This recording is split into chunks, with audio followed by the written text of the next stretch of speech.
At Brandon Gowton is how you follow him. Brandon Lee Gowton. Everything for Bleeding Green at Bleeding Green. BleedingGreenNation.com. BLG, Eytan, Shander, Harry Mays. Appreciate you joining us on the new show, man. Thanks for having me, guys. Glad to be here. Yeah, absolutely. So, looked like they did pretty well this weekend. Looked like there wasn't anything to really gripe about, right? I don't know about that. No safety.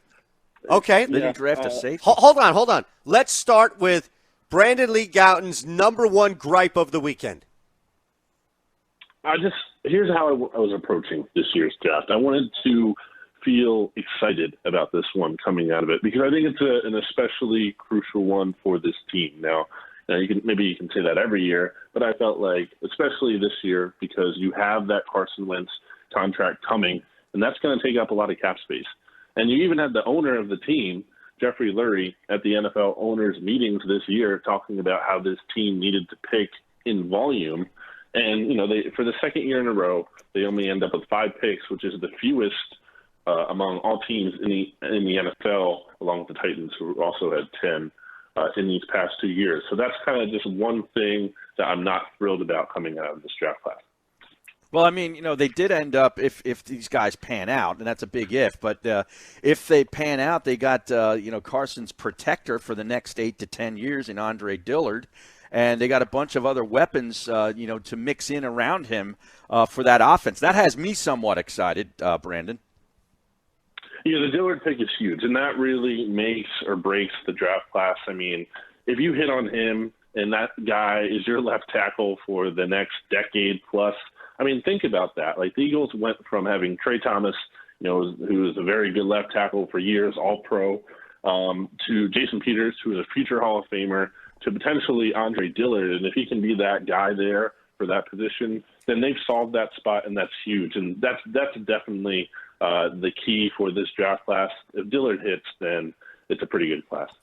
I wonder what the conversation would be like if Jason Peters retired 2 months before the draft, right, where everything else remained the same, Brandon, and they draft Andre Dillard where they got him, move up to get him, and what would be the conversation? Starting left tackle, right? And the praise would be he still has to earn it and still has to earn what you were saying as far as being that protector we would hope to see, but I almost feel like people's expectations and excitement were tempered a little bit because they know he's not going to come in and then play right away.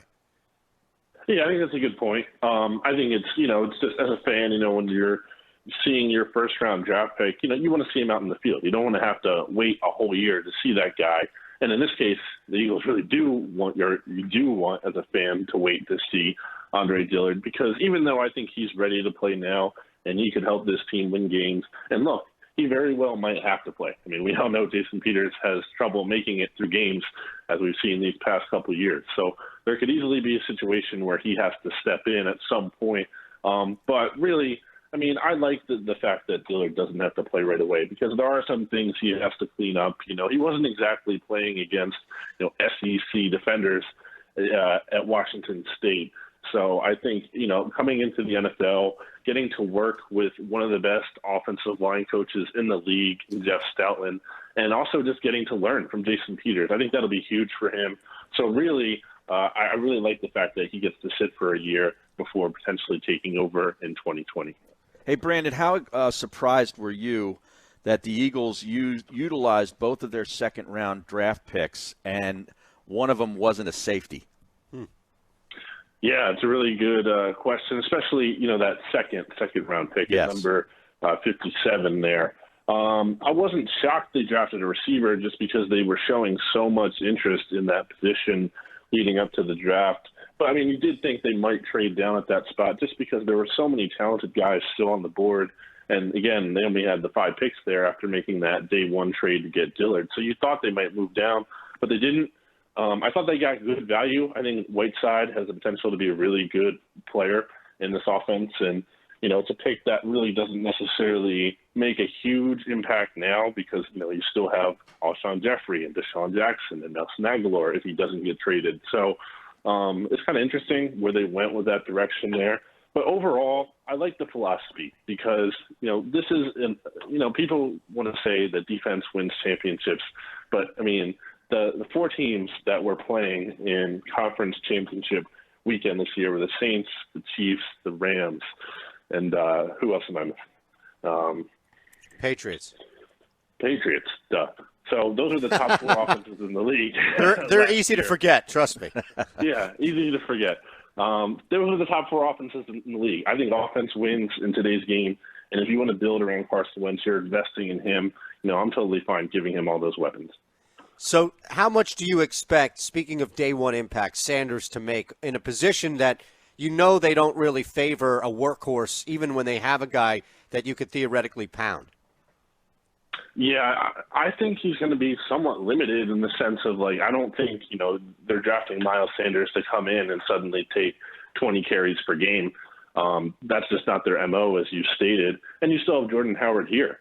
I mean, I know Jordan Howard's numbers have kind of gone down, especially efficiency-wise. His yards per carry have dropped as he's continued to play in the NFL. But, they brought him in, and I still think they are going to lean on him this year. He'll be a free agent after this year, so I don't know if he's going to be staying in Philly longer than 2019. But I think Jordan Howard's going to have a role in this team. He could be your kind of LeGarrette Blount that the Eagles had in 2017. And then I think Miles Sanders will have a chance, to have a role. I think what kind of limits him from being able to be on the field all the time is that his pass protection wasn't always great at Penn State. I think that's something he needs to improve on. But he can catch the ball. He can make some people miss. So he's going to get playing time, but I don't think he's suddenly your feature back just because you drafted him on the second round. Hey, Brandon, how seriously do you regard these rumors about Joe Douglas and the New York Jets? Yeah, it's interesting because there is a connection there with Joe Douglas and Adam Gase. And I had actually seen something about that.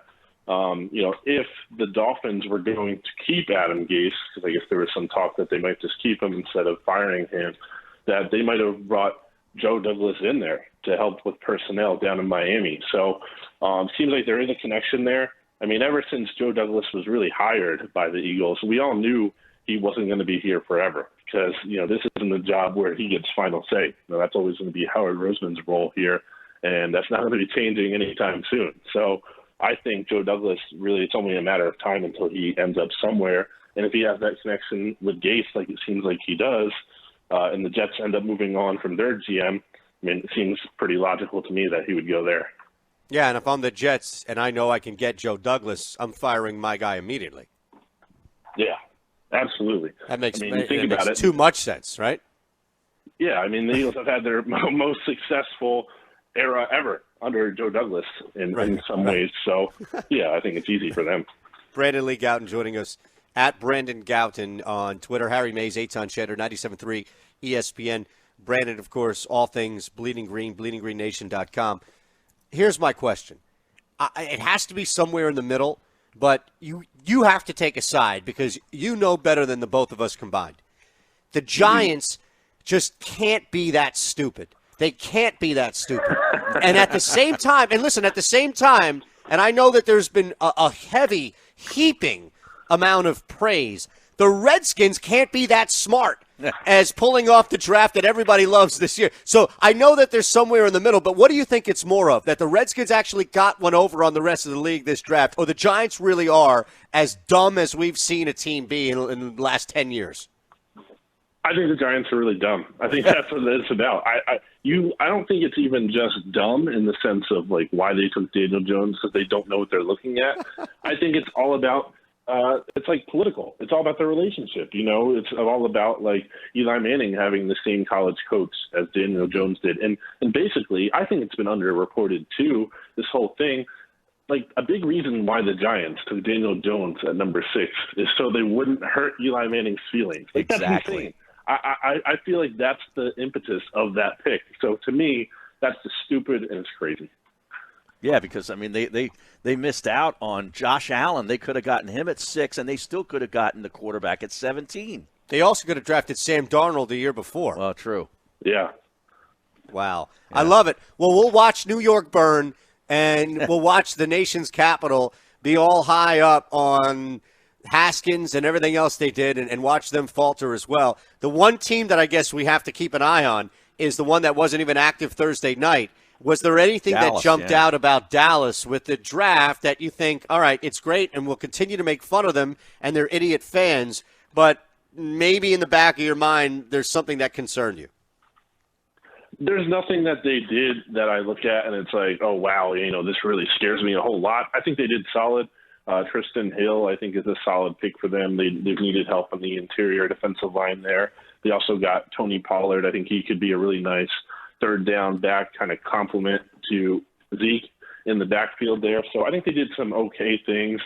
But, I mean, it's funny because we used to make fun of Dallas, I feel like, a lot more when it comes to their off-season moves. So it would feel like they would always screw something up. But, I mean, more recently, they've been doing well. They've hit on draft picks. You look at Leighton Vander Esch last year. Obviously, you look at Dak and Zeke. So kind of worried of making fun of those guys.